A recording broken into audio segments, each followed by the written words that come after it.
जिसके कान हो वह सुन ले, आत्मा कलीसियाओं से क्या कहता है। Hallelujah. Praise the Lord, hallelujah. जिसके कान हो वो सुन ले, आत्मा कलीसियाओं से क्या कहता है। आत्मा कलीसियाओं यानी एक ले कलीसियाओं। आप कितने लोग इस समय मीटिंग में हैं? तो आप सोचिए, इतनी कलीसियां यहाँ हैं आज हमारे बीच में आमने सामने। तो आज आत्मा कलीसियाओं से क्या कहता है, ये कान होने चाहिए आपके सुनने के लिए। तो आज आपके पास प्रभु से मांगिए, पवित्र आत्मा से रिक्वेस्ट कीजिए, पवित्र आत्मा मुझे आज सुनने के लिए कान दे दे, ताकि जो पवित्र आत्मा परमेश्वर हमको सुनाना चाहता है वो हम हृदय में सुन सके, कानों में नहीं, हृदय में सुन सके। हालेलुया। प्रभु आपको आशीष दे। हम एक एक वचन को मनन करेंगे, देखेंगे परमेश्वर हमसे क्या कहना चाहता है। सबको जय मसीह की एक बार फिर से। और हम एक एक वचन के बारे में बात करेंगे। तो 3 का पहला वचन हम पढ़ेंगे। उसमें ऐसा लिखा है, सरदीस की कलीसिया के दूत को यह लिख, जिसके पास परमेश्वर की 7 आत्मा और 7 तारे में यह कहता है कि मैं तेरे कामों को जानता हूं, तू जीवित तो कहलाता है पर है मरा हुआ। देखिए, सरदीस की कलीसिया में और आप है। आज समझिए, मैं सरदीस की कलीसिया हूं, आप भी सरदीस की कलीसिया हैं। हम दूसरों के बारे में नहीं सोचते, खुद के बारे में। परमेश्वर आज ये सरदीस की कलीसिया से क्या कहना चाहता है। सरदीस बोले तो मुझसे क्या कहना चाहता है परमेश्वर। जो मुझे प्रभु ने, पवित्र आत्मा ने जो इंडिकेट किया पहले वचन में, तू जीवित तो कहलाता है पर है मरा हुआ। ध्यान दीजिए, लास्ट के सेंटेंस पे ध्यान दीजिए। तू जीवित तो कहलाता है पर है मरा हुआ। ये परमेश्वर हमारे बारे में कह रहा है, आपके बारे में कह रहा है, आज मेरे बारे में कह रहा है। तू जीवित तो कहलाता है लेकिन है मरा हुआ। क्या है इसका मतलब? इसका मतलब क्या है बताएंगे आप? ओपन मंच है, आपके मन में क्या थॉट डाला परमेश्वर को? प्रभु के काम को नहीं कर रहे तो मरे हुए हैं। वे परमेश्वर में तो है लेकिन परमेश्वर के लिए प्यास नहीं है। Praise the Lord. तू जीवित तो कहलाता है पर है मरा हुआ। ये आपके बारे में। अब आप खुद के बारे में आप क्या एक्सप्लेन करोगे? मतलब आप तो व्याख्या कीजिए कि परमेश्वर मेरे बारे में ऐसा क्यों कह रहा है। ये परमेश्वर आपको ताना दे रहा है। सोचिए, ये बात परमेश्वर आपकी कमजोरी को दिखा रहा है, ये कोई विशेषता नहीं है। परमेश्वर आपके बारे में आपके जो प्रॉब्लम है आपके अंदर, उस चीज को दिखा रहा है कि तू जिंदा तो दिखता है लेकिन है मरा हुआ। सोचिए, कोई हमसे बोले तो क्या इसका मतलब क्या निकलता है? सिंपल अर्थ निकालिए। चलो छोड़िए, आत्मिक अर्थ मत निकालो, सिंपल अर्थ निकालो आप। शरीर की सुनना, आत्मा की नहीं सुनना। Praise the Lord. एक कामों को जानता हूँ, वचन पर जो नहीं चलता, आत्मा में नहीं चलता और अपनी शारीरिक अभिलाषाओं को पूरा करता है, इसलिए हम मरे। तू जीवित तो कहलाता है पर है मरा हुआ। परमेश्वर क्या शिकायत कर रहा है हमसे? चलिए, मैं प्रभु को धन्यवाद देता हूं। पवित्र आत्मा प्लीज आप हमसे बात कीजिए, अपने वचन को प्रकट कीजिए पवित्र आत्मा। Thank you Holi spirit. Praise the Lord. देखिए, हम 1 तीमुथियुस 5:6, देखिए हम वचन को संदर्भ में रखकर ही बात है। गिलास में पड़ गई है और वह जितने सी मर गई है। हालेलुया। देखिए, हमारा मनुष्य का ज्ञान अलग होता है, परमेश्वर का ज्ञान अलग है। ये जो सरदीस की कलीसिया है, जब विश्वास में आए तो बड़ा जोर शोर से आराधना करने वाले, रात दिन आराधना करने वाले, प्रभु की महिमा करने वाले, और सब कुछ प्रभु के लिए दे दिया और अपना जीवन प्राण सब कुछ परमेश्वर के लिए लुटाने वाले एक दिन क्या हो गए? नामधारी कलीसिया बन गए। सिर्फ नाम के विश्वासी रह गए और दिखने में ऐसा लगता है जैसे बहुत अच्छी आराधना करते हैं, गीत संगीत सब कुछ अच्छा है, लेकिन अंदर स्पिरिट नहीं है, आत्मा नहीं है। बाहर से खोखले विश्वासी हैं, चर्च अच्छा है, करोड़ों का बिल्डिंग बना हुआ है, लाखों लोग आते हैं, लेकिन स्पिरिट नहीं है, आत्मा नहीं है। परमेश्वर मनों को जांचने वाला परमेश्वर है। बाहर से तो हम मनुष्य देख सकते हैं, लेकिन परमेश्वर अंदर देखता है। क्या पवित्र आत्मा उनके अंदर है? क्या मसीहीपन है? क्या मसीह के लिए जो प्यास है, जो लालसा है, जो भूख है, वो है कि नहीं, ये परमेश्वर जानता है। तो इसी संदर्भ में परमेश्वर कहना चाहता है। अब वो मरने का मतलब परमेश्वर क्या कहता है, वचनों से हम देख सकते हैं। तू जीवित तो कहलाता, तू जिंदा तो दिखता है, बड़ी कलीसिया है तेरी, तुम अच्छे गीत गाते हो, सब कुछ भीड़ के साथ में वचन बांटते हो, सब कुछ करते हो, लेकिन मुझे मरा हुआ दिख रहा है। तू मरा हुआ, अंदर से जीवन नहीं है तेरे अंदर तेरे जीवन नहीं है। तो ये जीवन नहीं है, मरे हुए का मतलब क्या है, ये हम वचन में देखेंगे। कैसे आप मरे हुए हो, क्या आपके अंदर वो बातें हैं? अगर हैं तो आज हम वचन से देखेंगे। पहला तीमुथियुस 5:6 देखें तो वचन कहता है, पर जो भोग विलास में पड़ गई, जो कलीसिया भोग विलास में पड़ गई, वह जीते जी मर गई। जो भोग विलास में पड़ गई वो जीते जी मर गई। यानी हमारे जीवन में जब भोग विलास आता है, विलासताएं आती हैं, तो हम जिंदा नहीं होते, मर जाते हैं। हम बाहर से तो जिंदा दिखते हैं, अच्छे कपड़े, कोट पैंट पहनने वाले, सूट टाई बेल्ट पहनने वाले, गाड़ी में चलने वाले लोग, हमें हमारी तरफ लोग, भीड़ भी भागती है, लेकिन हम मर जाते हैं। तो क्या आज आपके जीवन में भोग विलास है?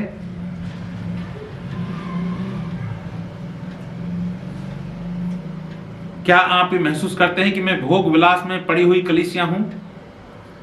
मैं आपसे कहना चाहता हूं, हे सरदीस की कलीसिया, मैं किसी व्यक्ति विशेष का नाम नहीं ले रहा, लेकिन आप सबसे कहना चाहता हूं, यू आर सरदीस कलीसिया, यू आर सरदीस चर्च। क्या तू मर गई है? क्या मरने का मतलब, मैं अब वचन के साथ बोल रहा हूं, क्या आप भोग विलास में पड़ गए हैं? आपका आंसर ना आएगा, नहीं, नो, यस। मैं आपसे पूछता हूं, क्या आप भोग विलास में पड़ गए हैं? आप भोग विलासी हैं कि नहीं? यस या नो में जवाब दो। मैं फिर बताऊंगा कि भोग विलास का मतलब क्या है। आप भोग विलास में पड़े हुए हो या नहीं? नहीं। सब लोग, मुझे मालूम था, मैंने आंसर तो पहले दे दिया आपका। आप सब लोग नहीं बोलेंगे क्योंकि आपके द्वारा भोग विलास का मतलब आप अलग तरीके से समझते हैं। वचन जो कहता है वो आपको पता नहीं है कि भोग विलास का मतलब क्या है। वचन में, वचन का मीनिंग, वचन और संसार ज्ञान दोनों अलग हैं। एक आकाश, एक धरती है। आप उस वचन, जब तक परमेश्वर को वचन नहीं पढ़ेंगे, आपको मीनिंग समझ में नहीं आएंगे परमेश्वर के वचनों के। अब भोग विलास का मतलब आप क्या समझते हैं, बताइए आपकी तरफ से। चलो, नहीं बोलने वाले बोले पहले। आपकी दृष्टि में भोग विलास का मतलब क्या है? सांसारिक चीजों की मनोकामना करना और लालच करना। ठीक है। इफिसियों 2:5 पढ़िए, फिर मैं आपको बताऊंगा। इफिसियों, गलातियों, इफिसियों, फिलिपियों, कुलुस्सियों, ये 4 पत्रियां आती हैं एक साथ। इफिसियों 2:5, जब हम अपराधों के कारण मरे हुए थे तो हमें मसीह के साथ जिलाया गया। देखिए, सरदीस की कलीसिया सुन लीजिए आप। सरदीस की कलीसिया आप सुनिए।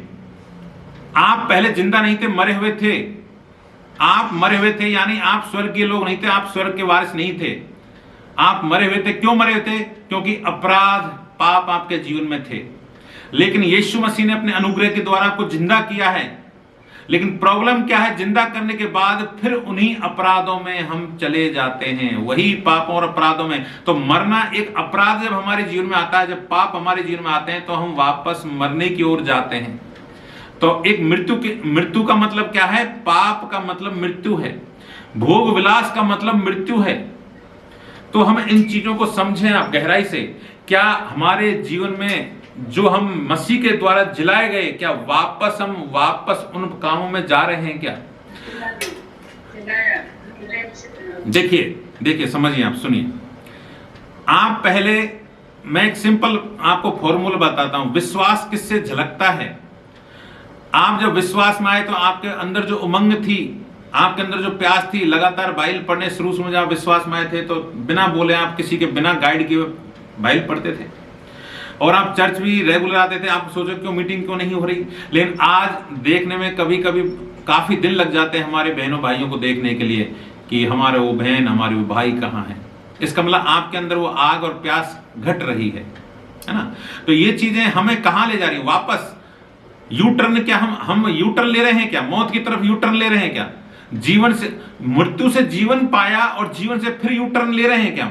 भोग विलास के बारे में हम बात करेंगे थोड़ी, क्योंकि मैं आपको समझाना चाहता हूं कि भोग विलास का मतलब क्या है। क्योंकि आप अगर नहीं समझेंगे तो आप सिर्फ उनको भोग विलास समझेंगे जैसे फिल्म स्टार बड़ी बड़ी गाड़ियों में घूमते हैं, लाखों रुपए होटलों में खाने में खर्च कर देते हैं, पार्टियों में खर्च कर देते हैं, बड़े बड़े गूगल्स खरीदते हैं, लाखों रुपए कपड़े पहनते हैं। ऐसे लोग, ऐसे कल्चर को आप भोग विलास समझते हैं। आपकी नजर में क्या है कि जो फिल्म स्टार हैं, राजनीतिक लोग हैं, जिनका पैसा करोड़ों रुपए, वो लोग ऐसे पैसा लुटाते हैं और वो सब चीजों को, और वो जो भी काम करते हैं उनके सारे काम और वो जो लुटाना, वो सब भोग विलास में आता है। लेकिन क्या आज परमेश्वर इन भोग विलास के बारे में हमको गहराई से समझाएगा कि एक गरीब व्यक्ति, भिखारी भी भोग विलास में पड़ सकता है, जिसके पास 2 पैसा नहीं है लेकिन वो भोग विलास में जा सकता है। सिर्फ कपड़ा पहनना, अच्छे कपड़े, महंगे कपड़े पहनना भोग विलास नहीं है।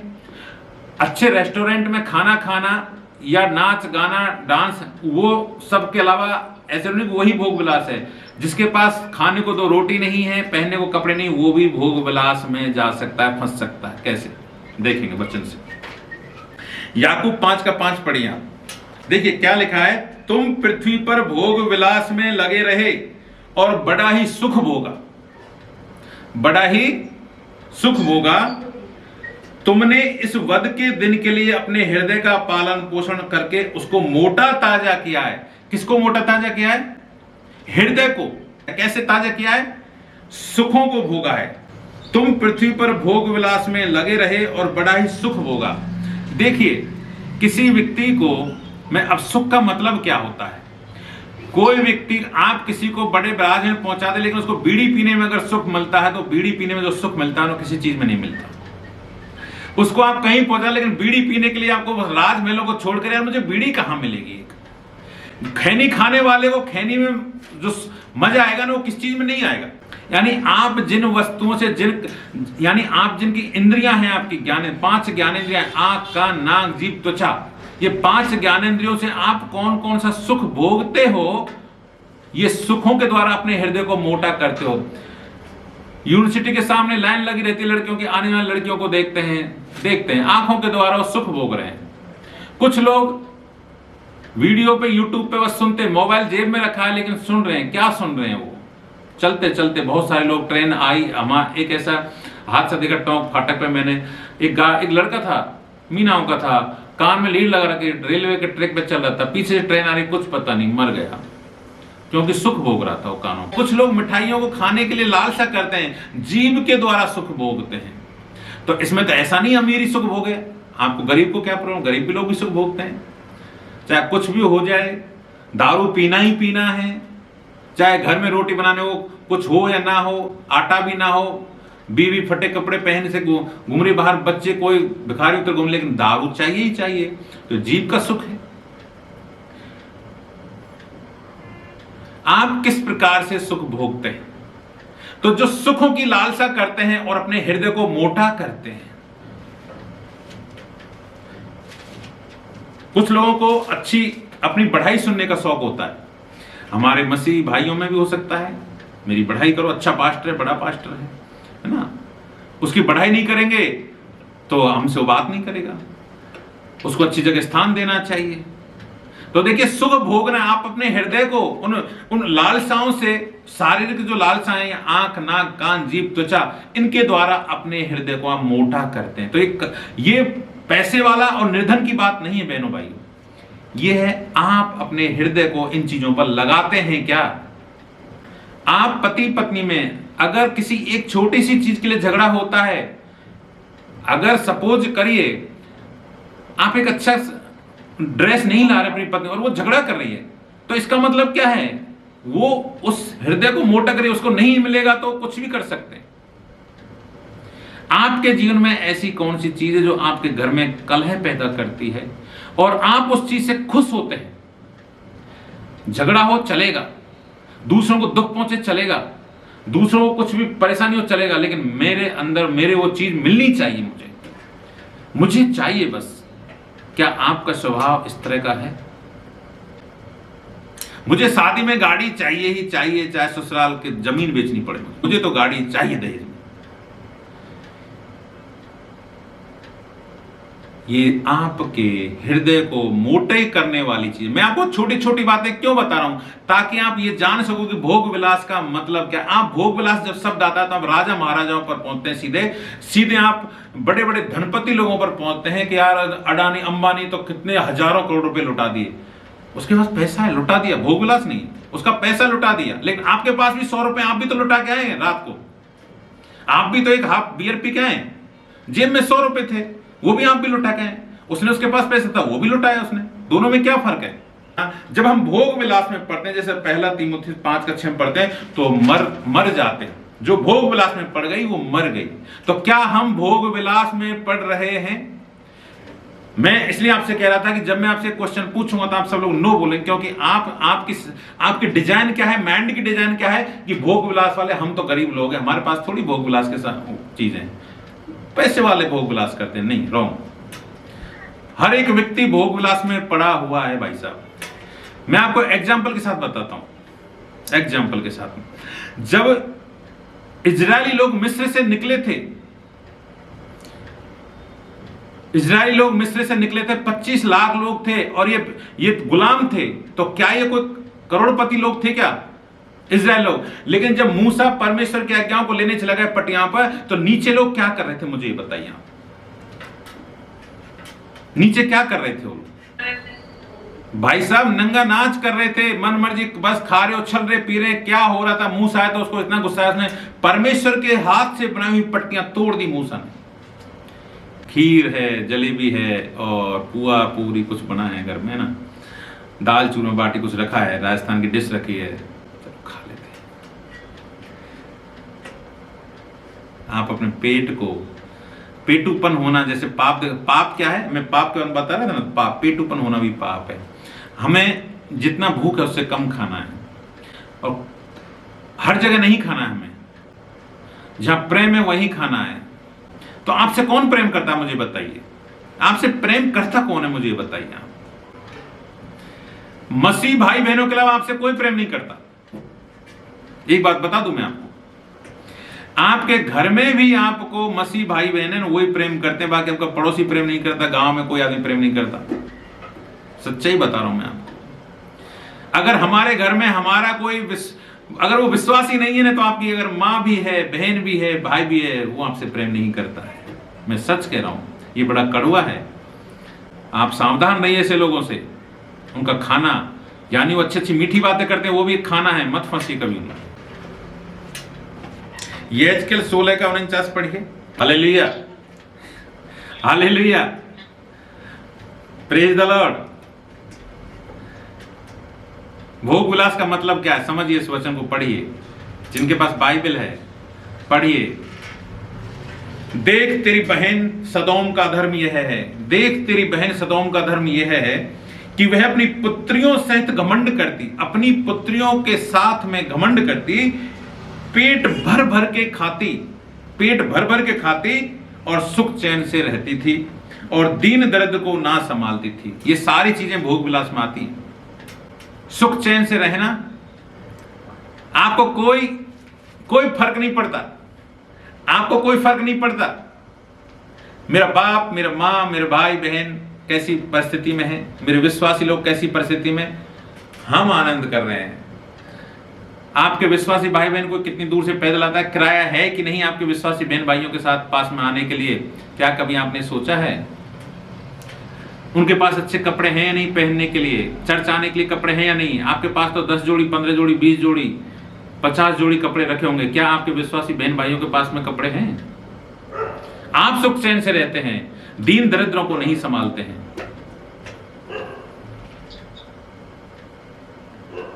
अंबानी की जरूरत नहीं है यहाँ। भोग विलास में आप भी पड़े हुए हैं अगर आप ऐसे हैं तो। ये वचन देखो, मैं वचन को एक्सप्लेन कर रहा हूं, मैं वचन से बाहर नहीं जा रहा, मैं वचन में जो लिखा है वो बता रहा हूं। मैं अपनी डेफिनेशन नहीं दे रहे हैं। लगेगा कि भैया अपनी तरफ से नहीं, मैं अपना ज्ञान नहीं दे रहा। मैं ये पवित्र आत्मा आपको वचन से बता रहा है कि भोग विलास का मतलब क्या है। क्यों मैं भोग विलास के बारे में इसलिए बता रहा हूं आपको। मैं भोग विलास के बारे में इसलिए बता रहा हूं क्योंकि भोग विलास के कारण परमेश्वर हमसे गुस्सा है। आप जो बोल रहे थे ना कि सोने का मतलब क्या है, यानी मरने का मतलब क्या है, तू है तो जिंदा, लेकिन तू दिखता तो जिंदा है लेकिन है मरा हुआ। इसका मतलब ये है, जब तक पवित्र आत्मा आपके हृदय में वो डालेगा नहीं, आपके हृदय को चीरेगा नहीं, तब तक वचन का मायने नहीं समझेंगे बहनों भाई। वचन है वही असली ज्ञान है, जो वचन है वही असली ज्ञान है। इसलिए अपना ज्ञान बाइबल में ढूंढिए। जब भी आपको किसी चीज का डेफिनेशन ढूंढना हो, बाइबल क्या कहती है ये देखिए। क्या लिखा है?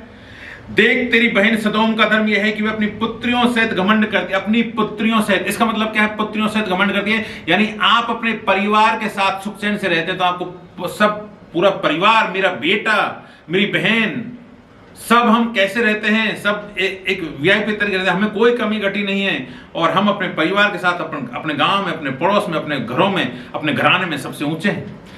आपके अंदर ऐसा एहसास होता है। आप एक अच्छी ड्रेस पहनते हैं तो साइड वाले को रिजेक्ट करते हैं। पुत्रियों से घमंड करती हैं, पेट भर भर के खाती हैं, पेट भर भर के खाती हैं। ये वचन बाइबल ही बोल रही है ना भैया। आप कभी भूखे पेट सोए हैं?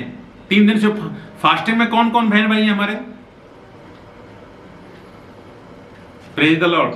परमेश्वर आपको आशीष दे। जो वचन आपके अंदर जाएगा ये आपको ताकतवर बनाएगा। आप उपवास करिए बहनों भाइयों, ये अगर ताकत पानी है तो उपवास करिए, लेकिन उपवास सिर्फ अपनी दम पर नहीं, शरीर के दम पर नहीं, ये वचन के दम पर करिए। ये वचन नहीं खाएंगे तो आपको ताकत नहीं मिलेगी। आप सोते हैं फास्टिंग रह लिए और खेतों काम कर रहे हैं, घर का काम कर रहे हैं, कॉलेज जा रहे हैं, पढ़ाई कर रहे हैं और इधर उधर बात कर रहे हैं, लेकिन बाइबल के लिए कितना टाइम देते हैं? वचन के लिए प्रार्थना करने में कितना बैठते हैं? अगर वो नहीं करेंगे तो कोई फास्टिंग है नहीं, हो आप उपवास में नहीं हैं। उपवास का मतलब यही है, मैं फिर से कहता हूं, यीशु के पास बैठने को उपवास बोलते हैं। यीशु के पास बैठना उपवास है, भूखा रहना उपवास नहीं है। भूखा तो हम इसलिए रहते हैं कि शरीर को मारें, कि तू शरीर कहां जाता है, मैं तुझे मार कर तुझे कमजोर करता हूं, तू यीशु के पास बैठ, इसलिए हम भूखा रहते हैं। भूखे रहने को उपवास कभी नहीं बोलते, याद रखना। संसार के लोग भूखे रहकर उपवास करते हैं, हम भूखे इसलिए रहते हैं, हम भूखा रहने को उपवास नहीं बोलते, हम भूखे इसलिए रहते हैं कि इस शरीर में ताकत ही ना बचे दुनिया की बातें करने में, दुनिया की जब बुराई करने के लिए ताकत ना बचे हमारे। छोड़ो ना कि क्या बात करना, अपन तो प्रार्थना करेंगे। आपके अंदर जब ताकत नहीं होगी ना तो आपको सुनने में मजा नहीं आएगा लोगों की बातें। इसलिए उपवास के द्वारा, तो देख तेरी बहन का धर्म यह है, पेट भर भर के खाती है, सुख चैन से रहती है। पेट भर भर के खाना, ये भोग विलास है भाई साहब। आप में से कौन ऐसा हमारा परिवार है या कौन ऐसा बहन भाई है जो भूखे रहते हैं? बताइए।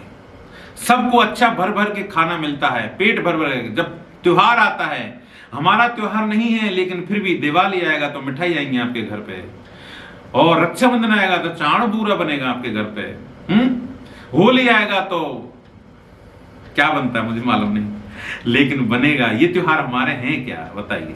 आप क्यों पेट भर भर के खाते हो उस समय? लो, दीन, इसमें लिखा है वचन, दीन दरिद्र को ना संभालना। ये दीन, और खाने को तो खाते हो चलेगा, चलो ठीक है, आपके पास है तो खाओगे, लेकिन एक जिम्मेदारी बनती है, आप दीन दरिद्रों को भी संभालिए। अगर आप ये काम नहीं करते हैं और आप पेट भर भर के खाते हैं तो ये है भोग विलास और ये पाप है। और परमेश्वर ये सरदीस की कलीसिया को बता रहा है कि इनकी पूरी गेम ऐसा हो गया, पूरी कलीसिया ऐसी बन गई, पूरी कलीसिया के अंदर ये प्रॉब्लम थी।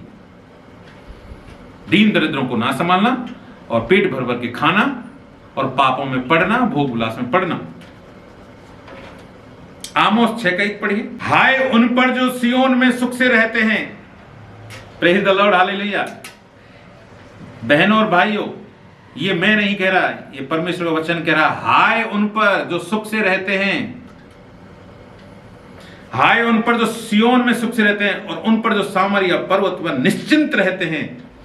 वे जो श्रेष्ठ जाति में प्रसिद्ध, जिनके पास इस्राएल का घराना आता है।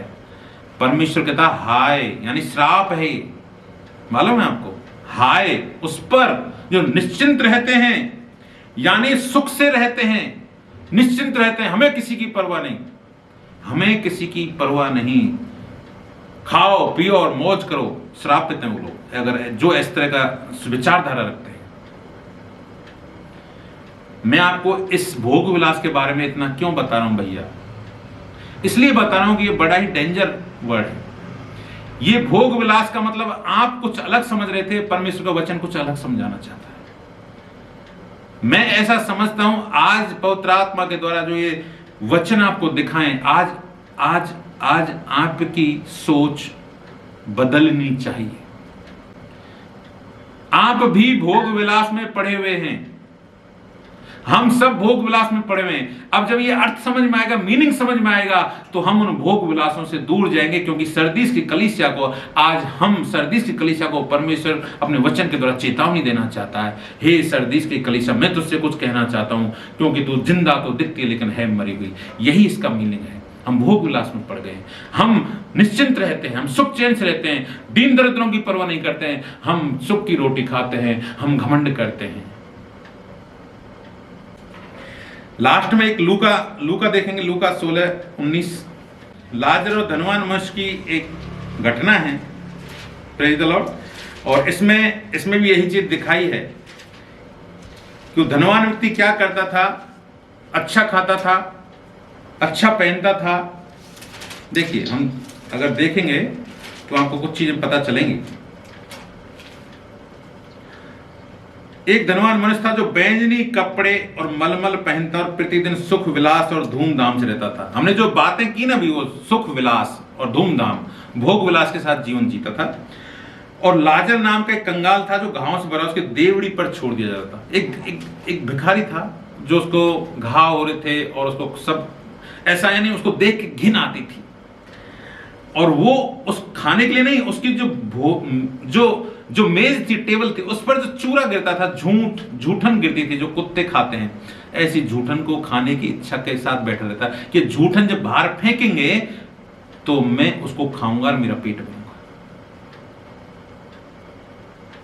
लेकिन इस झूठन को खाने, कुत्ता खा सकता था, लेकिन इस झूठन के लिए बैठे रहने वाला इस लाजर के लिए भी वो धनवान जो व्यक्ति है जिसके पास भोग विलास में पड़ा हुआ है, निश्चिंत रहता है, वो उसको भी कड़वाहट के शब्द बोलता था, उसको परे भगाना चाहता था। और लास्ट में आप कहानी जानते हैं, अंत में क्या हुआ। जब मरे तो वो जो धनी व्यक्ति था वो नरक में गया, और ये लाजर जो व्यक्ति था, जो भिखारी था, ये अब्राहम की गोद में स्वर्गलोक में था। जो मीनिंग परमेश्वर ने मुझे सिखाया है, मैं आपको गहराई से इसलिए सिखाना चाहता था कि आप इनके मायने समझ जाएं, ताकि जब हम मरें या हम रैप्चर होने का समय आए तो हम नरक ना जाएं, लेकिन हम परमेश्वर की गोद में बिठाए जाएं।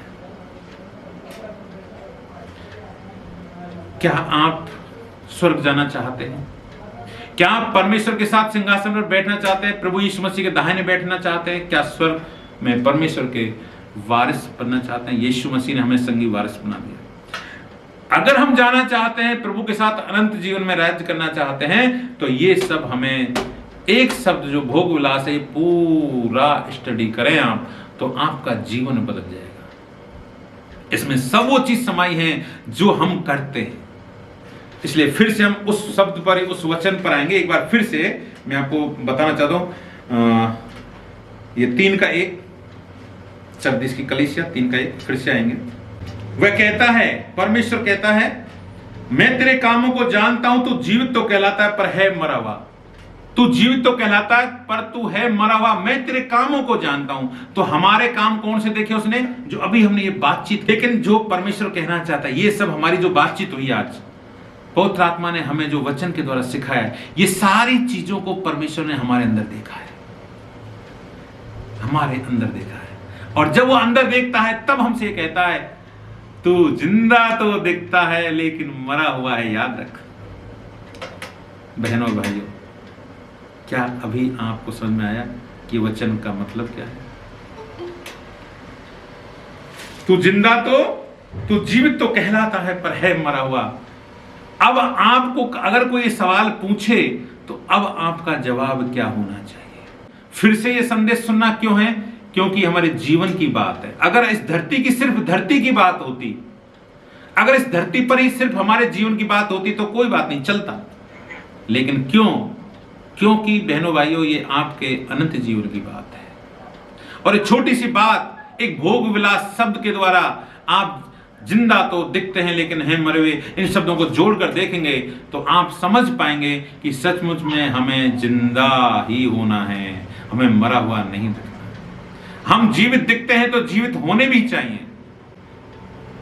आगे जब परमेश्वर हमको मिले, जब हम रैप्चर में उठाए और जिस दिन हम स्वर्ग में जाएंगे, परमेश्वर कहेगा मैंने तुझे वचन से सिखाया था, तू धन्य है कि तूने इस वचन को पकड़ लिया और तू मरा हुआ नहीं है, तू जीवित है। हे मेरे धन्य बेटा और बेटियों, मैं तुम्हें गले लगाता हूं। और वो हमें पकड़ कर प्यार करे, वो हमको चूमे, हम अपने प्रभु यीशु मसीह के गले लगें और प्रभु यीशु मसीह के साथ हम एक बच्चे की तरह चिपक जाएं। इससे बढ़कर हमारे जीवन में और क्या धन्य हो। याद रखिए, जिम्मेदारी आपकी है, दूसरे भाई बहनों को भी आपको चीजें सिखानी है। अगर आप हिम्मत के साथ में और ईमानदारी के साथ में बातों को सिखाने वाले बन गए तो मैं आपसे वादा करता हूं, प्रभु यीशु मसीह आपको इस्तेमाल करेगा, प्रभु यीशु मसीह आपको उपयोग करेगा, प्रभु यीशु मसीह आपको काम देगा, प्रभु यीशु मसीह आपको अपने परिवार में, अपने राज्य में और देश में इस्तेमाल करेगा। क्या आप प्रभु के लिए इस्तेमाल होना चाहते हैं? ये आपके ऊपर डिपेंड करता है। अगर आप यीशु मसीह के लिए काम करना चाहते हैं, पसंद, अगर आपके हृदय की पसंदगी है, तो आप यीशु की बातों को सिखाना, आज जो आप सीख रहे हैं वो लोगों को सिखाना चालू करिए। आज जो आपके पास मिला है, जो पवित्र आत्मा ने आपको दिया है, उसको बार बार सुनकर, बार बार पढ़कर आप लोगों को सिखाइए। अपने बहन और भाइयों को सिखाइए, अपनी मम्मी को सिखाइए, अपने पापा को सिखाइए। जो लोग हमारे साथ संगति नहीं करते उनको सिखाइए, चर्च में रिपीट करिए, क्योंकि ये परमेश्वर का काम है। प्रभु आपको आशीष दे।